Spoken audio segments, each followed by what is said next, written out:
You're listening to the Business for Good podcast, the show where you'll hear inspirational stories about companies making money by solving some of the world's most pressing problems. I'm your host, Paul Shapiro, and I'm glad you've joined us.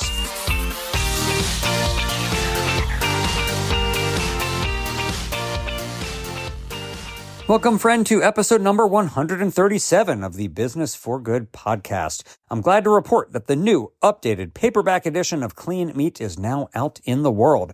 The book still tells the inspirational stories of the entrepreneurs, scientists, and investors all racing to commercialize slaughter-free meat, but I've updated the paperback edition to include recent major debates and events in the still nascent industry, from nomenclature to regulatory approval to scaling challenges and more. I'm told it's a page-turner, and I'd be grateful if you ordered a copy and encouraged your social circle to do the same. Just go to cleanmeat.com to learn more. Again, cleanmeat.com. And if you're listening to this episode, you likely already know that we are in the midst of a multi-part series on cultivated meat. The first 4 parts of the series featured conversations with Josh Tetrick of Good Meat, Nia Gupta of Fork and Good, Mark Post of Mosa Meat, Isha Datar of New Harvest, and for this 5th part of the series, we've got all the way from Israel, Aleph Farms CEO Didier Toubia. Now, when you think about cultivated meat, Thailand isn't exactly the first country that comes to mind. Sure, you may think about the US, the Netherlands, Israel, and Singapore, but the Southeast Asian kingdom is where Israeli cultivated meat juggernaut Aleph Farms recently announced its first commercial factory will be. Having just received Israel's first regulatory approval to sell cultivated meat and the world's first regulatory approval for cultivated beef in particular, Aleph Farms CEO Didier Toubia discusses his company's rollout strategy with me in this conversation. As you'll hear, Aleph wants to start by selling limited quantities in Israel within 2024, but the company intends to operate its first plant in Thailand with what Didier calls an asset-light pilot facility capable of producing 1,000 tons a year. Now, for those of you who aren't mathletes, that's about 2 million pounds of finished cultivated meat product annually. Finished meaning finished goods that are a hybrid of animal cells and plant-based ingredients as well. Of course, 2 million pounds may seem like a vast quantity compared to the volume of cultivated meat that has been produced thus far, but it is not even a rounding error in Asia's meat demand, let alone global meat demand. So, how long will it be before Didier thinks that the cultivated meat sector will make a real dent in animal meat demand? You can hear his answer in this episode. Despite negative headlines surrounding the space lately, Didier claims in this conversation that he is more optimistic than ever before about his prospects for success, and that he is still fighting to have a $1 billion revenue level within the next 10 years. You can hear him explain why he thinks that's realistic in this conversation. So, enjoy this episode, and now go get the new, updated paperback edition of Clean Meat anywhere books are sold. And again, check out cleanmeat.com.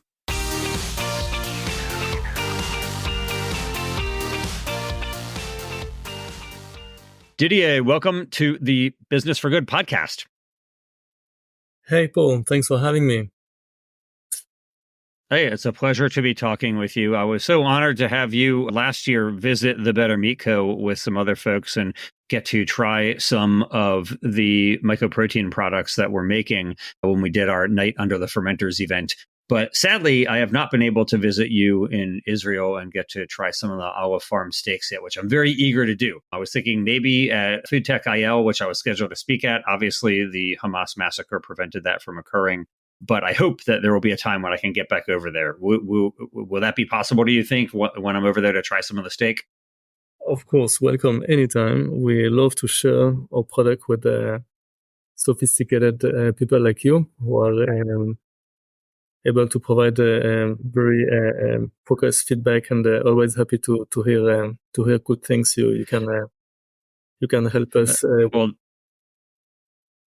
that's very kind of you. I certainly don't perceive myself as sophisticated, but I might be able to provide some useful feedback. So we'll see. We'll see what happens. Thank you so much. Hey, listen, we had Jonathan Berger from The Kitchen on, who I know is a board member of yours, and we had him on just a couple months ago.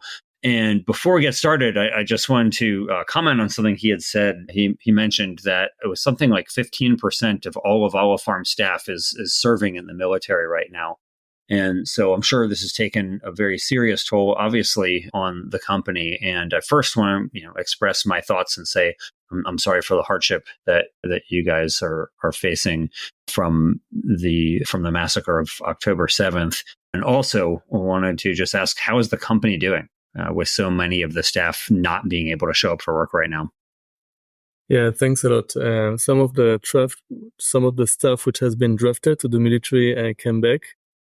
And overall, we believe that the current security situation in the Middle East is just strengthening our motivation and adding more energy to our vision for making the world a better place. We really hope that the situation will improve, and that cellular agriculture as a whole and cultivated meat in particular will play a role in building back a better Middle East. Helping, tackling joint issues with food sovereignty and access to nutrition in the region, and better integrating the economies and promoting more stability in the region. So we're sorry for what happens currently and all the pain and suffering happening in the region, and we believe that we will have a role in building it back better. Let's hope so. Let's certainly hope so. I hope to be able to celebrate with you at Food Tech IL whenever it is rescheduled. Apparently for this upcoming November, but we'll find out as time goes on here. But let's talk about some happier things here, Didier, because you guys have done a lot of impressive things, right? Like first, you've raised hundreds of millions of dollars. You're the only company to have received regulatory approval for cultivated meat in Israel. You're the only company to have received regulatory approval for cultivated beef anywhere in the world. You've partnered with SpaceX to do actual meat growing in space on the International Space Station. There's so many cool things that you have done. But to my knowledge, you have not started selling steaks. So when is that going to happen? You have the regulatory approval. You can make steaks. I've seen them. They look beautiful. When will somebody be buying an Aleph Farm steak? Yeah, it's a great question. And thanks for asking it. It's an opportunity to clarify a little bit where we stand.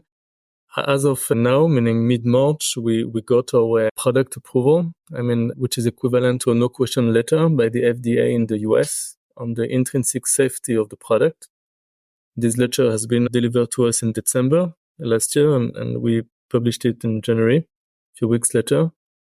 And we're still working on hand in hand with the Minister of Health to finalize the guidance for the labeling of the product. And in parallel, same as in the US, the USDA also needed to inspect and approve the facility for cultivated meat production. We're also in the process of getting our GMP certification and finalize all the prerequisites for being able to operate our plant fully as a fully commercial facility. So we still need to fulfill some requirements before we can start and market our products, which are more, let's say, technical requirements, not related to the safety of the product. And we expect to launch our cultivated beef steak under the Aleph Cuts brand in the next few months, during the course of 2024. Wow, that's really exciting. And this will be in Israel. Yes, it will be in Israel. As you know, we also filed regulatory applications in Singapore and in the US and the UK, in Switzerland. So we're opening additional geographies. There are good chances we could get another approval during the course of 24. And in that case, we'll probably launch, in at least at small scale in a second country as well, to gather additional data points and more customer feedbacks. So we'll launch primarily in Israel, but potentially in a second country as well in 24 at small scale. Very exciting. And so when you say small scale, like if you look at Upside Foods and Eat Just, what they have done is essentially put their cultivated chicken on one or two restaurants' menus, not every day. Sometimes it was even just once a week in some cases, and for a limited number. Is that the type of small scale you're thinking, or are you thinking something bigger than that? Mm-hmm. Yeah, it's a good question. We're actually learning, and we really want to make sure that when we launch our product, we have the resources and the capabilities to increase the quantities and support, in an initial traction in the market, and then to expand our reach to additional restaurants and into the wider food service space. We prefer not rushing and launching early while we're not yet 100% certain we can deliver on the mid and long term. We'd like to avoid launching a product and putting it from the market and then relaunching it. I think it's not doing good for the company. So in parallel to our regulatory approvals, we're also working on our scale-up plans on all the agreements which will ensure that the quantities and the demand will actually justify the launch and will drive quantitative increase in revenues on the short term. So to your point, we prefer delaying a bit our launch and make sure that the launch will be successful and ensuring we can deliver not only with the launch event itself, but also in the next 6 months, 1 to 3 years, and show a steady increase in revenues. Nice. So let me ask you then, you recently announced that you're going to be building a facility in Thailand. Mm-hmm. And I was pretty intrigued by this because Southeast Asia actually has a relatively booming market for alternative meats right now. I was in Thailand not that long ago, and I was surprised that there were 16 different local brands of alternative meat. Not like Impossible Foods and Beyond Meat, but in terms of plant-based meats, there were 16 Thai brands of plant-based meat. And so it seems like there is a real appetite there. So did that have to do with your decision? So let me just ask you point blank, why Thailand and what are you building? It's a pilot plant or it's a commercial facility? Like, what is it that's actually going to be in Thailand and why are you doing it there? We decided to focus first on smaller countries, which require less initial investment to launch and where we can learn and implement iterations and make sure that we improve our product before we move to the US. So we decided to focus on Israel and Singapore first. Singapore is for us a hub into Southeast Asia, so we do implement a strategy to expand in the region around Singapore, including in Thailand, potentially in other countries in Southeast Asia afterwards.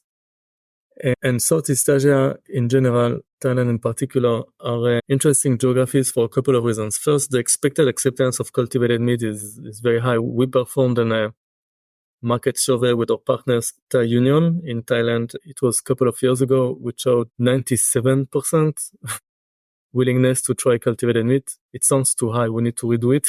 Wow. Anyway. Yeah. I was going to say, I wonder, was there a translational problem? Like 97% agreement on anything that's pretty unlikely. Exactly. But still good directional. But that's one of the reasons. I think it's similar in Singapore, in China, in many other countries. We're not intending to go to China right now, but the openness for novel food is very high in Asia. The selling price of beef is high because most of it is imported. Thailand is not a beef producer. Singapore imports all of its foods, and overall, we prefer focusing on markets and channels where the selling price is initially high, just because we want to maximize our gross margins and get quicker to break even. On top of that, there is no lobbies there, like we see in the US or in the south of Europe. No politicization. Everyone is in favor. We have kind of edge-to-edge support from all the governmental agencies with a strong focus on food security and food sovereignty. There's a vibrant culinary scene with a lot of innovation. We also see a lot of improvements in the talents availability. Very good universities and high availability of talents. The production cost is low and the cost of utilities in Thailand is very low. And at the end of the day, the APAC, Asian Pacific market is much larger than the US. 40% of the world population will be living there soon. So all of that together makes this geography interesting. It's also very open. In the US, there are 100 companies, and a lot of the larger companies are in the US and in Southeast Asia currently with the most advanced company. There is really no one else, especially not with food, a little bit of seafood companies, but not with the meat. Not with meat, and surely not with beef. So the market is very open, no competition. Overall, yeah, I think it's a good place to be. And we'll move into the US and extend into the US in the next few years. We do see the US as a strategic market for us, and it remains a midterm goal to be successful in the US as well. Mm-hmm. Great. Well, I look forward to trying your product in the U.S. also. I hope to be able to try it first in Israel, but we'll find out what the fates will hold here. With regard to the Thailand pilot plant, is the idea that you will produce commercially from a pilot plant, or that this is a proof of concept that you are then going to build a larger factory in Thailand or Southeast Asia? Yeah, the plant in Thailand is not a pilot plant. It's intended to be up to 1,000 tons per year, which is, I believe, 2 million pounds. Oh, okay. Yeah. So it's not huge, but Got it. All right. Well, to increase our production capacities in a staged manner. And yeah, great. Well, yeah, thank you for the correction. I didn't realize it was at planning to produce 1,000 tons a year. That's of all cultivated meat, or that's of finished product that is hybridized with some plant-based material as well? It's of finished products at this stage. And it fits into a roadmap we have communicated about in the last couple of years. At Aleph Farms, we were quite, let's say, prudent company in terms of the way we deploy our cash. And as we decided end of 22, when the financial crisis started with increased interest rates and increased cost of capital, to postpone some of our massive capex investments. And on one hand, to take our asset-light strategy one step further. Aleph Farms has always been focused on an asset-light, capital-efficient scale-up roadmap. That's why we have today 6 corporate partners. 5 are investors at Aleph Farms, including Cargill and the 4 other ones. On the longer term, we do intend to license the production of our sales and our products to our network of partners. And we actually decided to incorporate an intermediate stage between our pilot in Israel and this larger scale stage with contract manufacturing organizations, or CMOs, in Asia, where we actually outsource the production to those co-manufacturers, if you'd like, which enables us to scale up in a more prudent manner, de-risk the scale-up roadmap in terms of financial risk and operational risk, while making sure that we optimize the process as we scale up, and make sure that we're not investing in massive production facilities before the process is fully developed and optimized. So we're really growing step by step, slowly, but I think that's the way to really build the company for the long term. Great. So I'm glad you emphasized slowly there, because there have been, as you are well aware, a number of obituaries that have been written recently for the cultivated meat movement, including one in the New York Times. It was an opinion piece, essentially saying this is going so slowly compared to what projections may have been 5 or 10 years ago, that some people just don't think it's going to happen, right? The Eat Just factory that they were planning to build in the Midwest of the United States is now on hold. Same thing for Upside Foods. Currently, there's no cultivated meat being served anywhere in the world by any of the companies who have regulatory approval. And so you have these folks who are saying, look, I just don't think that this is actually ever going to happen. So let me ask you a very direct question, Didier.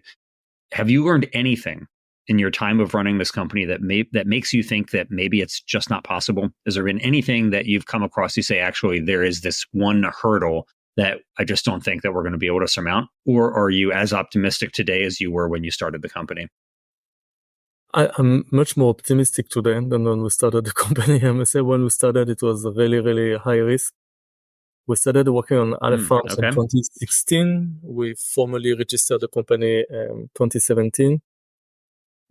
At the time, there were 4 or 5 other teams working on the topic in the world, including Dr. Post and Uma. We had here at the time Supermeat, which was mean, it was really the beginning, and I think that the question marks were huge. It was almost impossible to really predict, whether the direction at all made sense and whether what would be the chances of success. I think that after 7 years, 6-7 years of hard work and huge investment in efforts and creativity, designing around the hurdles and the barriers for scaling up this industry, I feel comfortable now that we have a clear roadmap for building a new category in animal proteins. I think that we might have underestimated the timelines, especially for the scale up. And I think this is something which we're smarter now than we were 3-4 years ago, even 2 years ago. I think that the fact that a lot of companies, including Aleph Farms, but also maybe a dozen of other companies, moved toward pilot scale and production facilities in the last 2-3 years, has been instrumental for us all as an industry to better understand the challenges of scaling up the process and what would be required to really make it work on large scale. At Aleph Farms, again, I can talk just for us. I think that we have implemented a lot of improvements in the last couple of years when we've been working in this pilot. We developed an optimized process which we call generation 1.2, which is actually basically relying on the same core technology and building blocks, but much more scalable and with a much lower cost. I think other companies are doing the same. So we have today a much clearer view. And the fact that, regarding the New York Times article,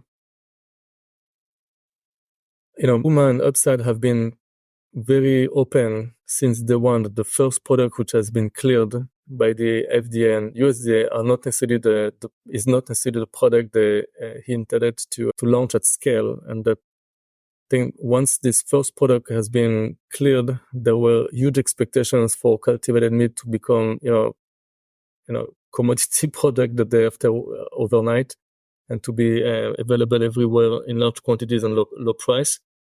I think that it was not necessarily in line with Toubia's plans. But again, I don't want to talk for other companies. Back to Aleph Farms, we believe that cultivated meat today is at the same point in time where electric vehicles were 15 years ago. And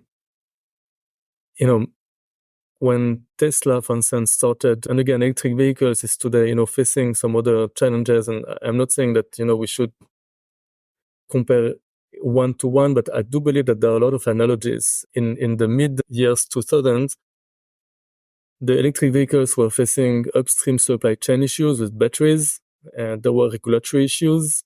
For instance, it was not allowed to charge electric vehicles in underground parking, for instance. So they had some issues. They had high cost structures. The technologies were not yet fully optimized. And they were not able to replicate exactly the same experience or set of attributes as conventional vehicles. And actually what electric vehicles did as a category is to differentiate the product, focus on higher end product to start with, build coalitions and consortiums to better structure the upstream supply chain, share technologies and collaborate. Tesla has actually made their patents public and available to everyone. I think in 2013. Don't get me wrong, but I think or 1 or 2 years around that, to foster the development of the industry and to accelerate the build-up of the infrastructure for the industry. I think we need to go through a similar path with cultivated meat, and we're working currently on structuring the upstream supply chain, building coalitions, aggregating some of our capabilities, differentiating our products toward more high-end premium products, high quality. I think that the fact that Aleph Farms focuses on beef is an integral part of this strategy. And it's same as electric vehicles. I don't think cultivated meat will be equivalent one-to-one to the meat we know today. It will be a different product. Most of the first products will be hybrid, as you mentioned, so they're inherently not equal one-to-one to a whole muscle. and they will have some benefits and unique value proposition for specific subset of the market. And we're working at Aleph Farms on a very strict marketing strategy and product positioning, both for direct customers, which are the restaurants and food service players, and for the end users, if you like, which are the diners. So we're going through all that. It will take time to get to 10, 20, or 40% market share of the global animal protein sector, because we need to improve the processes, reduce the costs with economies of scale. We need to build production capacities, but it doesn't mean that there is no opportunity today. I think that same as with electric vehicles, there will be inflection points in the industry and in the company's valuations as well before we reach a 40% market share. Let me ask you, Didier, you're saying it'll be some time before you reach 40% market share, but what about something more modest? You think about, let's say, 1% market share. The plant-based meat industry has received drastically more funding and has been around for much longer, and it still is not at 1% market share. Is it your belief that cultivated meat is just going to be so much better from a sensory perspective that it'll happen faster? Or let me just ask you, how long before you think cultivated meat may reach 1% market share? You think it's 5 years away, 10 years away, 20 years away? What do you think? Mm-hmm.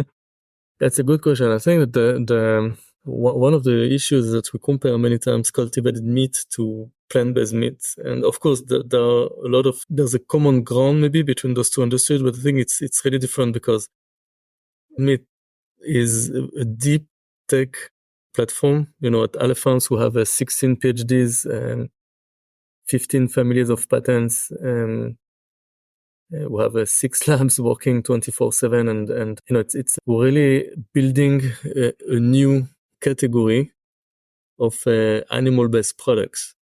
It's like building from scratch the dairy industry, if you like. Milk actually is one source of animal products from cattle. We're currently building a whole new industry around cells as a new source for animal products from cattle. So it's a huge endeavor. A lot of the plant-based products, again, there were, I think, 980 something companies making plant-based burgers in the world 2 years ago. 99% of those companies were actually primarily developing new recipes or formulation of the same ingredients with the same processes. Again, there were a few more innovative companies, but it was really the exception. So it was very, very low tech and has been actually introduced to the market as a high tech sector. And plant-based is not high tech in 99% of the cases. It is in 1%, okay, but in 99% it is not.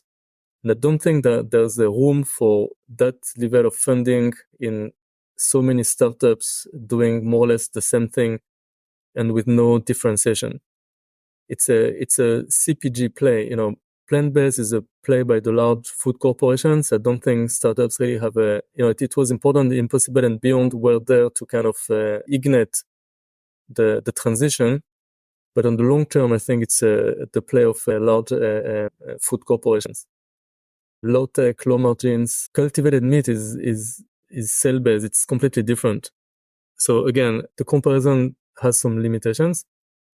And to your point, we're talking here, like with any transformative technologies, cultivated meat will go through an S curve, meaning that there will be kind of it will take, usually it takes the same time to get from 0 to 5% market share than from getting from 5 to 50% market share.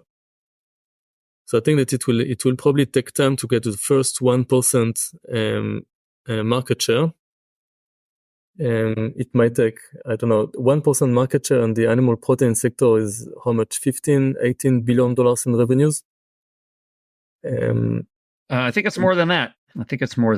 But probably globally hundreds of billions of dollars for sure, maybe even closer to $1 trillion. So it will take time. So but again, right. But so let me then just finally ask Didier, if you were looking at what are the hurdles to doing that, to getting to 1 or 2 or 5%, is it that new technology still needs to be invented? Like you need a better media or much, new types of bioreactors? Or is the technology now actually ready and it just needs capital to scale? Or is it both? So do you have to make new technological inventions in order to actually get to commercial scale? Or is the tech already sufficient and you just need capital?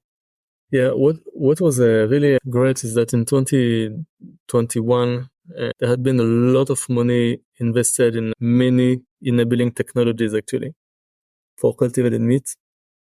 Among the 100 something, I don't know, 120, 130 companies in the space, most of those companies are enabling technologies, making, cheap growth factors or new technologies for bioreactors, for larger scale, low cost bioreactors, or developing new cell lines for something else than chicken. There were just chicken cell lines available.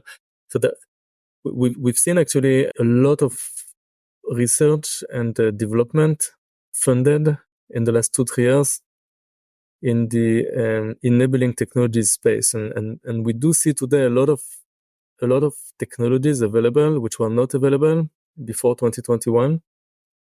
And of course, today it's more challenging to get funding, but those technologies have been developed already. And I think it's a great asset for the industry. I would say that today I'm confident the technologies exist. I don't see any technology limitation, or let's say any technological barrier or gap which we need to fulfill. It's really a matter of executing and the funding, but also implementing the right strategy in terms of right product strategy, right scale-up strategy, financial strategy. It's more than just developing products. Okay. I just looked up the value of the global meat market, and a quick Google search shows it to be about 1.5 trillion in terms of global revenue for meat. So it's a long way to go to get to 1% there, for sure. Exactly. That's the issue, that the market is so large that it takes time to get market share. Aleph Farms has a goal to get $1 billion in revenues in 10 years. $1 billion in revenues is 0.0% market share. It's an issue, Yes, indeed. Yeah, that is an issue. Well, hopefully there'll be many companies in the space that will be billion-dollar revenue companies by that point, but time will tell. Didier, I appreciate all that you're doing. I'm rooting for your success. I hope very much that we get to see each other sometime in person, preferably in Israel at Food Tech IL, but maybe before. So thanks for all you're doing. Good luck in Thailand, and I will look forward to getting to try a Aleph cut steak sometime. You're welcome, Paul. Thanks for having me, and looking forward to have you testing our product soon. Looking forward to it. Thanks for listening. I hope you found it useful, and if you did, please let the world know. Leave the show a 5-star rating on your favorite podcast app and share the episode with your friends. Who knows? Maybe you'll inspire one of them to be in the business of doing good themselves.